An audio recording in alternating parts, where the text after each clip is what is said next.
Hello everyone, I'd just like to welcome you to the next in our series of videos exploring the power and conflict poetry. This will serve as teaching or revision depending on where you're up to in the course, and is a series of videos that myself and Mr. Messenger are working on. So let's launch into the poem, let's start looking at Ozymandias, and let's just place this poem in context a little bit. I think critically we need to start with who Shelley is. And actually, Shelley is a radical voice, and he is a voice often of protest. He believes in individual liberty, and we've got to keep that in mind when we're looking at this poem.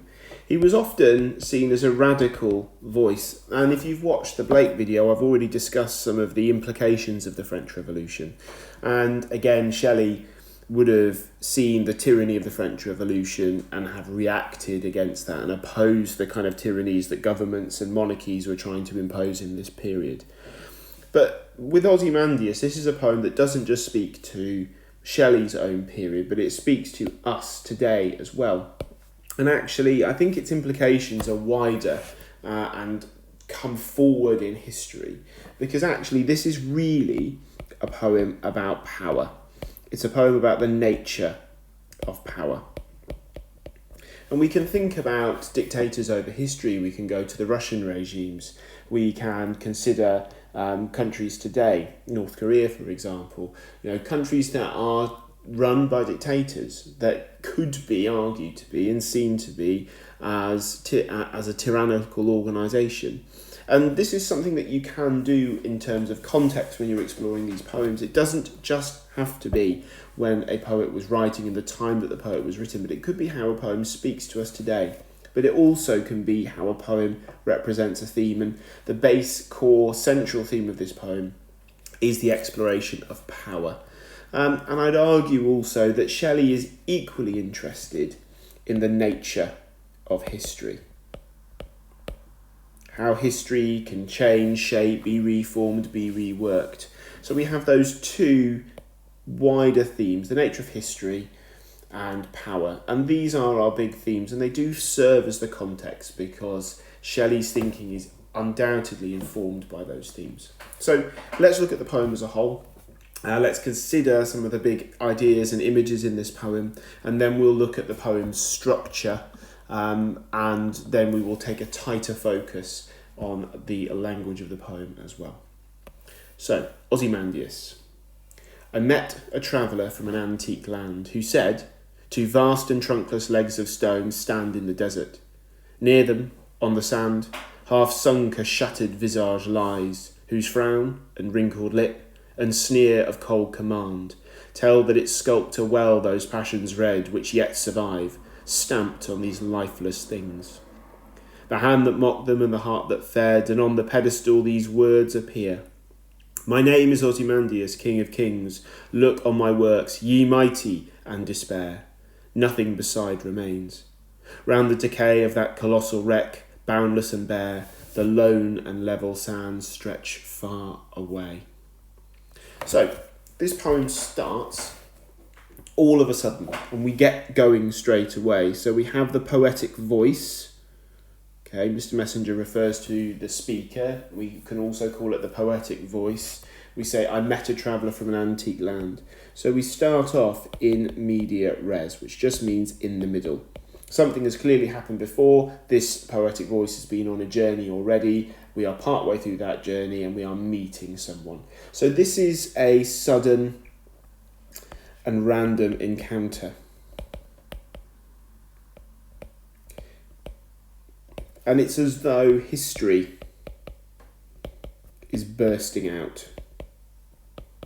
Perhaps a history that's been hidden, a history that hasn't been seen before, or a history that's been forgotten. And I think that's the interesting thing, because this is really a poem that explores the fleeting nature of power. And that power, as I said, is fleeting. It's mutable, so it can change. That power can fragment. That power can fail. that someone in power only has that power for a temporary period. They only hold that power temporarily. So we have this set up immediately just by starting in media res, because we have this mysterious traveller from an antique land. And that word antique, again, it's as though it's a land that has been somehow lost or has been rediscovered. It's somehow ancient. It's somehow unknown. So we then go straight in, and the rest of this poem is the traveller speaking. So the rest of this poem is the traveller speaking. So we have a different poetic voice. And we, as the reader, are a witness to this voice. So we are being shown this history. We are being told about this history. This is a warning from this history that we're being shown. Again, that power, as I've said, is fleeting. It fails, it's temporary, it fragments, it's mutable, and it can change. So we can continue moving through the poem now. So we have these two vast and trunkless legs of stone that stand in the desert. So deserts are places that are empty. We can definitely start there. They are dead spaces. So, and this is definitely an image. So we have this dead space, this empty space. It's almost as though that an entire civilization has been reduced to sand. And we can certainly take that as a starting point. And equally, and almost in opposition to that, we have this vast trunk, these vast legs, but they're also trunkless. So these two words are placed in binary opposition to one another. There is this echo of history, that it has been broken and damaged. And ultimately, that's because power is temporary. No one has power forever, and power is always fleeting. It always moves around, it's always temporary. So we have this traveller telling us about this statue. So we can then move forward, and we're just being taken through this image. And Shelley is playing with a classical tradition where we move from the head to the foot of a hero. But instead of moving from the head to the foot of the hero, instead he can't do that because it's been destroyed, it's been taken apart. So we can also just add a little contextual note about that up here. So, and that's in part how the structure works too. So it's a classical tradition. It's called the blazon, or the blason, depending on how you want to sound when you say it. And it's where you move from the head to the toe of a hero. But in this poem, that's not possible. So Shelley is disrupting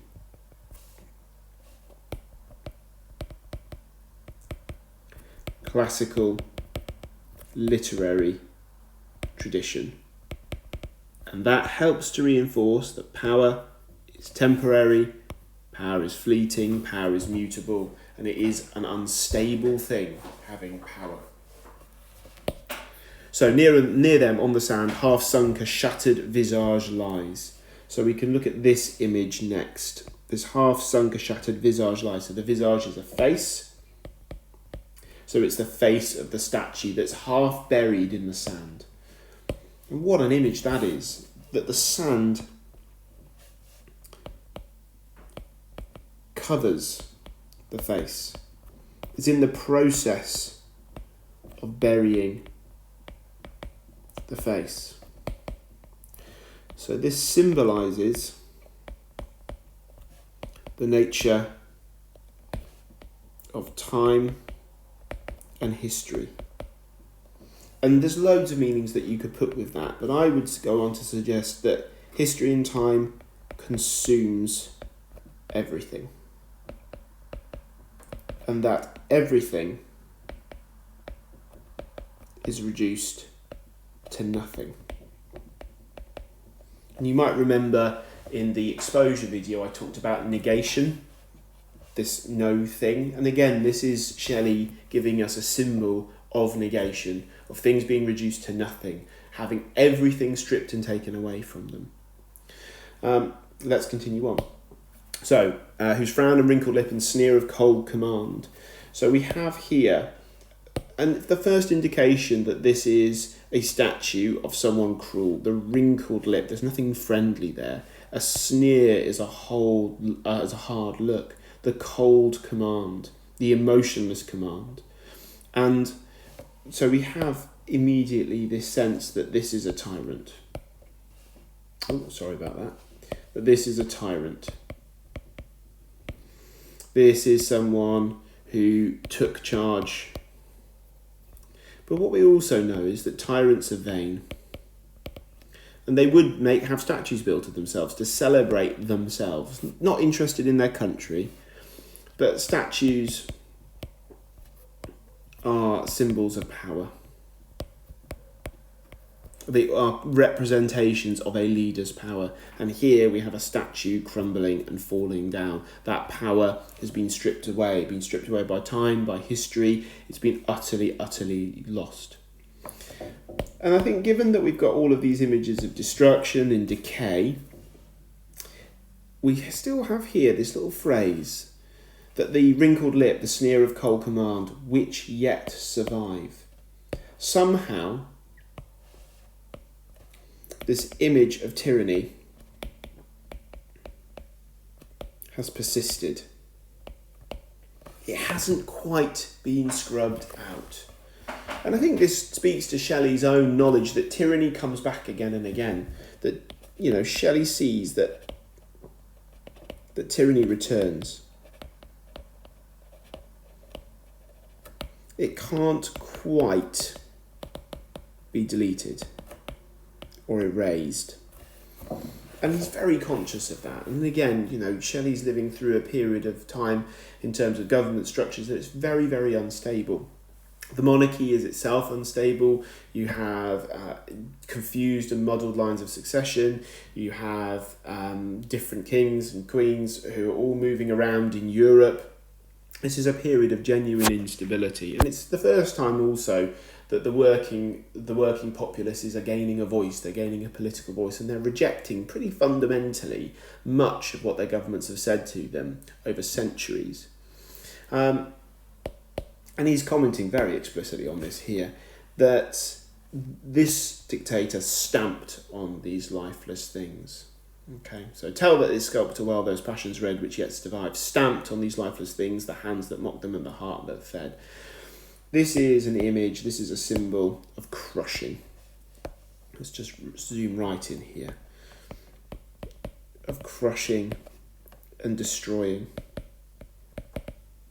But also we can say that this symbolises repression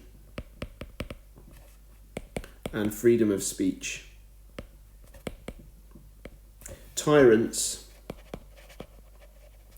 don't accept dissent. Dissent is when you argue back. Okay, so, and on the pedestal these words appear. My name is Ozymandias, King of Kings. Look on my works, ye mighty, and despair. This is certainly a little ironic reference here. Look on ye works, ye mighty, and despair. My name is Ozymandias, King of Kings. He's failed here. So this is ironic. But it's also a third poetic voice. Because now we're getting the voice of Ozymandias coming through and speaking to us from history, from deep down in history. But it's become ironic. Because he's saying, look on ye works, ye mighty, in despair. Well, these works have been negated. They've been reduced. They've been turned to nothing. So the despair changes. Instead of